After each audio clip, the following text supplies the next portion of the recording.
Hello friends, இன்றைக்கி நம்ம சின்னதாக ஒரு மருத்துவ குறிப்போட நம்ம சமையலை துவங்கலாம். இந்த செடி பேர் சீமை அகத்தி. இதை நகை சொத்தைக்கு பயன்படுத்திக்கலாம். பூவு இலை ரெண்டையுமே பயன்படுத்திக்கலாம். பூவு இலை ரெண்டையுமே சேர்த்து விளக்கெண்ணெய் சேர்த்து நல்லா மைய அரைச்சிக்கணும். அரைச்சிட்டு நம்ம சமைக்க பயன்படுத்தாத ஒரு பாத்திரத்தில் கொஞ்சமாக விளக்கெண்ணெய் சேர்த்து நல்லா சூடு பண்ணிவிட்டு நல்லா வெது வெதுப்பாக இருக்கும்போது நம்ம மருதாணி போட்டுக்கிற மாதிரி நகங்களை அப்ளை பண்ணிக்கிறணும். இந்த இலையை சாப்பிடக்கூடாது. இந்த செடி ஈஸியாக ரோட்டு ஓரங்களில் கிடைக்கும். கவர்மெண்ட்லேருந்து நடப்படுற மரக்கன்று தான் இது. ரோட்டு ஓரங்களில் நிறைய இருக்கும். பூவை பார்த்திங்கன்னா ஆவரம்பூ போல் இருக்கும். குண்டு குண்டாக இது பெரிய பூவாக இருக்கும். ஆவரம்பூ சின்னதாக இருக்கும்.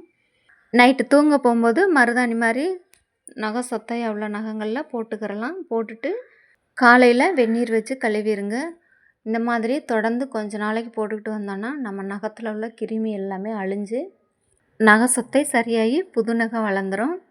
இந்த நகை சொத்தை அதிகமாக விவசாய வேலை பார்க்குறவங்க, தண்ணிக்குள்ளே நின்று வேலை செய்கிறவங்க, ஈரத்துலேயே நின்று வேலை செய்கிறவங்களுக்கு தான் அதிகமாக இந்த நகை சொத்தை வரும். இந்த வீடியோ யாருக்கெல்லாம் நீங்கள் யூஸ்ஃபுல்லாக இருக்குன்னு நினைக்கிறீங்களோ அவங்களுக்கெல்லாம் ஷேர் பண்ணுங்கள். ஹலோ ஃப்ரெண்ட்ஸ், இன்றைக்கி நம்ம பண்ண போகிற உணவு ஒரு சிறுதானிய உணவு வகைகளில் ஒன்று தான் இன்றைக்கி நம்ம பண்ண போகிறோம். இந்த சிறுதானிய உணவு என்னன்னு பார்த்தீங்கன்னா வரகரிசி இட்லி. இந்த வரகரிசி இட்லி நம்ம தமிழர்கள் ஆரோக்கியமாக சாப்பிட்டு வளர்ந்த உணவு வகைகளில் ஒன்று இது. சிறுதானிய உணவை தமிழன் மறந்து போன உணவுன்னு கூட சொல்லலாம். அந்தளவுக்கு சிறுதானிய உணவுகள் சமைக்கிறது அரிதாயிருச்சு. நம்ம தினமும் சாப்பிட்ற நெல்லரிசி சாதம் எப்படி சாப்பிட்றோம்? நெல்லை புழுங்கலாக்கி புழுங்கலை அரிசியாக்கி அரிசியை சாதமாக்கி சாதத்தையும் வடித்து தான் சாப்பிட்றோம்.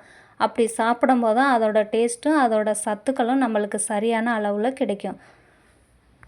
இதுபோல் தான் சிறுதானியங்களையும் நம்ம எந்தெந்த முறைகளில் எப்படி பக்குவத்தில் சமைச்சு சாப்பிடுங்கிறதும் சரியாக தெரிஞ்சு செய்யணும். சிறுதானியங்களையும் நல்லா ஊற வச்சு வடிச்சிட்டு இல்லை அரைச்சி நல்லா புளிக்க வச்சு நல்லா வறுத்துட்டு வேக வச்சு நல்லா ஆற வச்சு எந்தெந்த பக்குவத்தில் நம்ம சமைச்சு சாப்பிடணுமோ அந்த பக்குவத்தில் சமைச்சு சாப்பிடும்போது தான் நம்மளுக்கு இந்த தானியங்களில் உள்ள சத்துக்களும் நம்மளுக்கு சரியான அளவில் கிடைக்கும். வயிற்று உபாதைகளும் ஏற்பட வாய்ப்பு இருக்காது. வரகரிசி இட்லி செய்கிறதுக்கு தேவையான பொருட்கள் எல்லாமே நான் எடுத்து வச்சுருக்கேன். என்னென்ன பொருட்கள்னு சொல்கிறேன். வரகரிசி, வெள்ளை உளுந்து, கொள்ளு, வெந்தயம், இந்த 4 பொருட்கள் தான் தேவை. நம்ம எடுத்திருக்க 4 பொருளுமே உடம்புக்கு ரொம்ப ரொம்ப நல்லது. கொள்ளுக்குன்னே ஒரு தனி பழமொழியே இருக்குது. இளைச்சவனுக்கு எள்ளு, கொளுத்தவனுக்கு கொள்ளு அப்படிங்கிற நம்ம முன்னோர்கள் சொல்லி வச்ச ஒரு பழமொழியே இருக்குது. இப்போ நம்ம தேவையான பொருட்களை எடுத்து ஊற வச்சுக்கலாம். நான் எடுத்துருக்கிறது 1/4 கிலோ வரகரிசி. இதுக்கு தேவையான வெந்தயம் 1/2 டேபிள் ஸ்பூன் வெந்தயம்,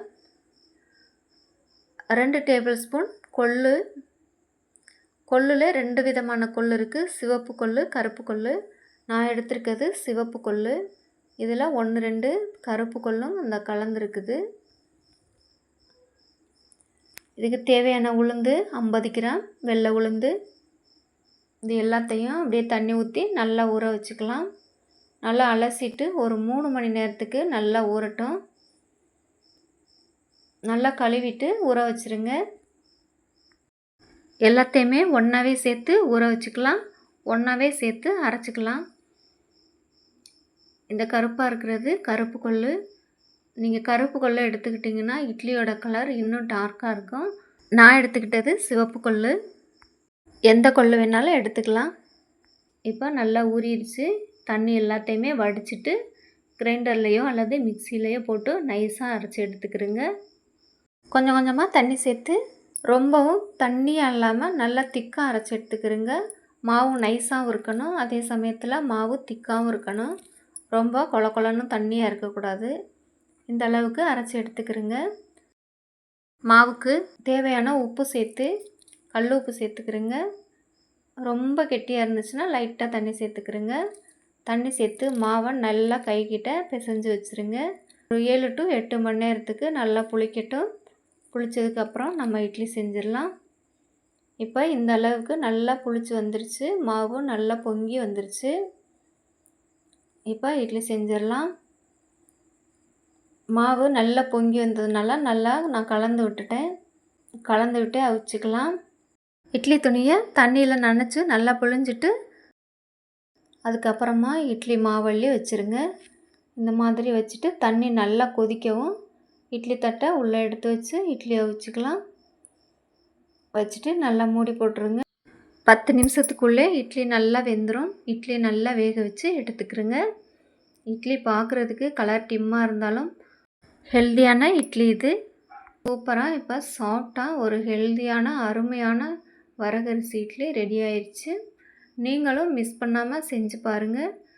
வரகரிசி இட்லிக்கு உங்களுக்கு பிடிச்ச மாதிரியான எந்த சைடிஷ் வேணாலும் செஞ்சுக்கலாம். வரகு கொள்ளு இந்த 2 தானியமே நம்ம உடம்பை ஃபிட்டாக வச்சுக்கிறதுக்கு ரொம்பவே ஹெல்ப்பாக இருக்கும்.